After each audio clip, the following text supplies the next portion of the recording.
Nous allons maintenant introduire la notion de norme de vecteur. C'est quoi en fait la norme d'un vecteur? La norme d'un vecteur en fait c'est simplement sa longueur. Pour trouver la longueur du vecteur AB, on va d'abord s'intéresser à ses différentes composantes. Donc d'abord la composante suivant x, que voici, on remarque qu'on s'est déplacé de 6 unités vers la droite. Et suivant y, on voit que l'on s'est déplacé de 3 unités vers le haut. Donc pour le vecteur AB, les composantes sont 6 et 3. C'est bien logique, puisque si on fait 8 moins 2, extrémité moins origine, ça fait bien 6, et extrémité moins origine, 4 moins 1, ça fait bien 3. Oui, mais ici, ce qui m'intéresse, c'est de connaître la longueur du vecteur AB. Je remarque directement qu'en faisant ça, je suis dans un triangle rectangle. Et ce que vous savez évidemment, c'est que dans un triangle rectangle, le carré de l'hypoténuse est égal à la somme des carrés des deux autres côtés. C'est évidemment la loi de Pythagore, le théorème de Pythagore. Mais pour obtenir le 6 qui est ici, qu'est-ce qu'on fait en fait dans les composantes?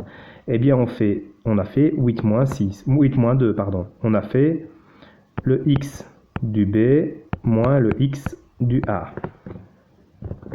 Pour trouver le 3, qu'est-ce qu'on a fait? On a fait 4 moins 1, on a fait le y du B moins le y du A.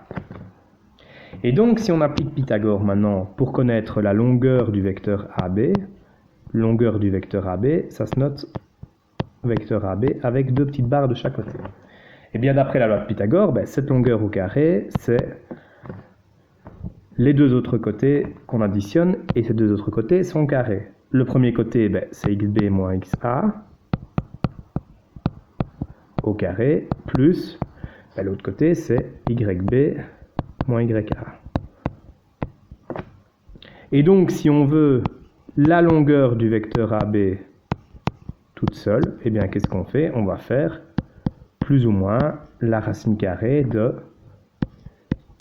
xb moins xa au carré plus yb moins ya au carré. Mais évidemment, le plus ou moins n'a pas vraiment de sens ici, puisqu'une longueur, évidemment, est toujours positive, et donc on peut supprimer le moins.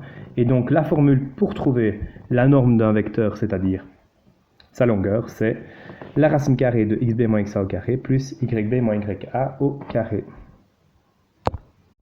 Dans ce cas-ci, donc, si on applique cette formule, on aurait racine carrée de xb, le x du b, c'est 8, moins le x du a, 2, au carré, plus le y du b, c'est-à-dire 4, moins le y du a, c'est 1, au carré, ce qui nous fait donc racine de 8 moins 2, ça fait 6, 6 au carré, 36, 36 plus 4 moins 1, 3, 3 au carré, ça fait 9, et donc on aurait donc une longueur qui vaut racine de 45.